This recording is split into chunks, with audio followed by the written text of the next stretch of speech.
The mountain cabin was supposed to be my escape from the world. I bought it with the money from years of grueling engineering work in the city, long nights, endless deadlines, and the suffocating press of humanity.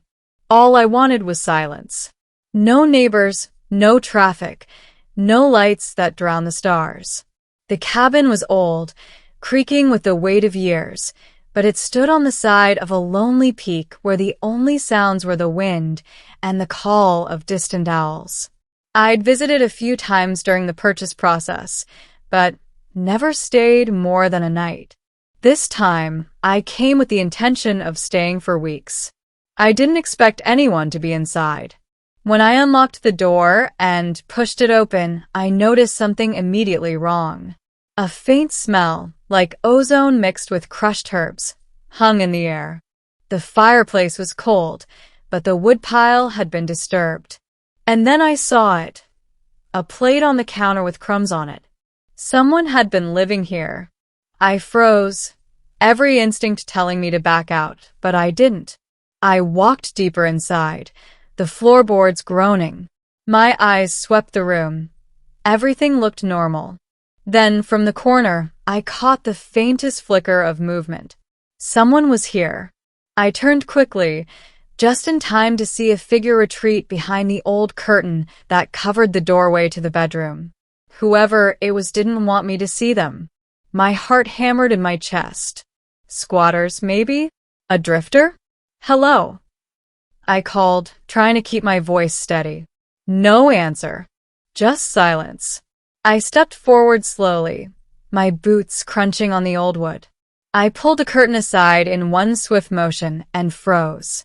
She was crouched in the corner of the room, her body pressed against the wall like a frightened animal. Her eyes, large, luminous, reflecting the faint light from the window, locked onto mine. She was not human. Her skin was pale, almost translucent, with a faint shimmer like moonlight on snow. Her hair was silver, tumbling down in waves that caught the dim light and fractured it like glass.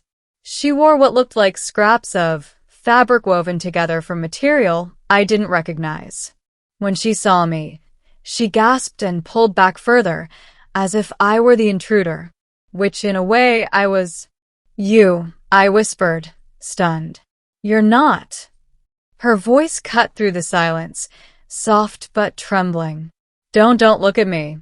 She turned her face away, as though ashamed. I should have run.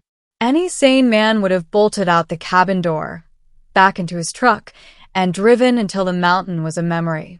But something about the raw fear in her voice rooted me to the spot. I'm not here to hurt you, I said carefully, raising my hands. This is my cabin, but I guess it's been yours too. She didn't answer. Her shoulders trembled, her body taut, as if ready to spring at the first sign of aggression. I took a slow breath. If you want me to leave, I will. But maybe you can tell me who you are? Her eyes flicked back to me, just for a second, then away again. Finally, she whispered, I don't belong here.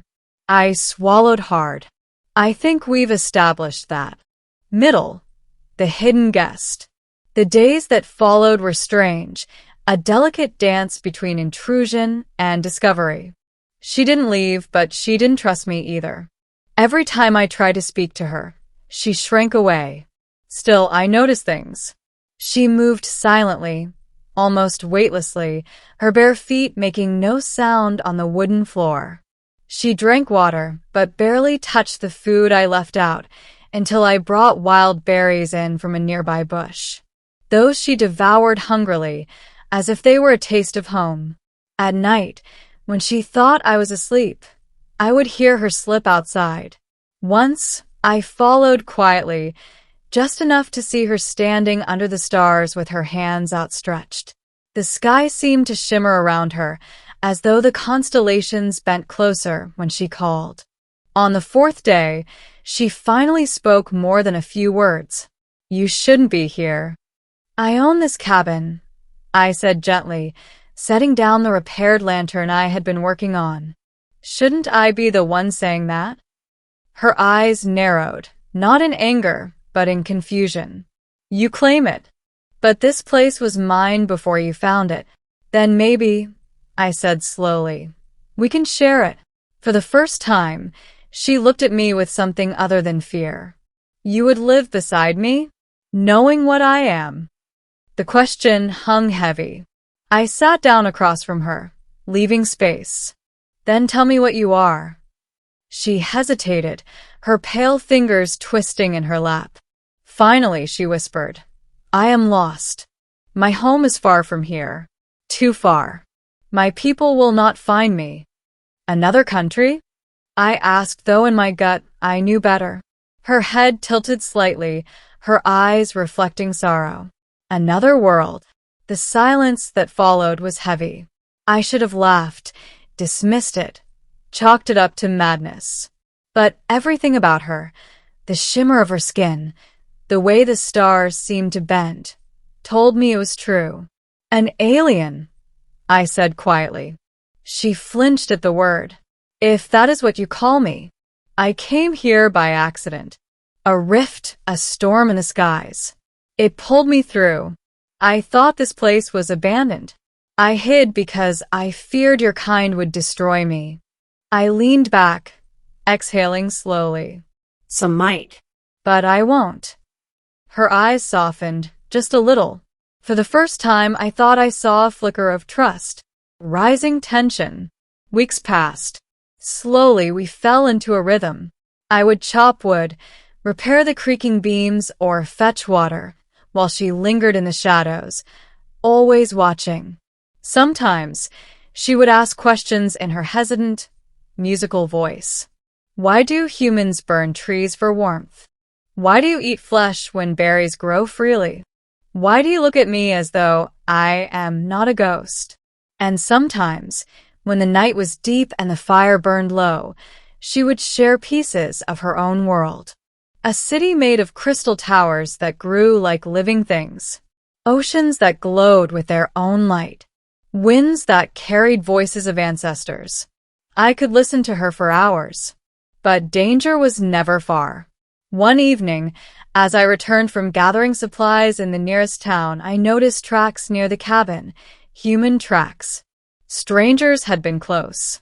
I hurried back, heart pounding, only to find her crouched in the corner, trembling. They were here, she whispered. Who? Hunters. Searching. I felt their minds brushing against me. I froze. Hunters. She nodded. Not your kind. Mine. They seek me. I was never meant to survive the rift. My people do not forgive mistakes. Her eyes filled with a fear I hadn't seen before, not just of discovery, but of capture. That night, she clutched my arm for the first time. Her hand was cold but desperate. If they find me, they will kill you too. You've seen too much. I met her gaze and felt something shift inside me. Then I won't let them find you. Climax. The hunters came 3 nights later. I woke to the sound of humming, low, metallic, vibrating through the very ground. The cabin shook as beams of unnatural light swept across the trees. She bolted upright, her eyes wide with terror. They've found me. Hide, I said quickly. But she shook her head. They can sense me. There is no hiding. The door rattled as a shadow fell across it. Instinct surged through me.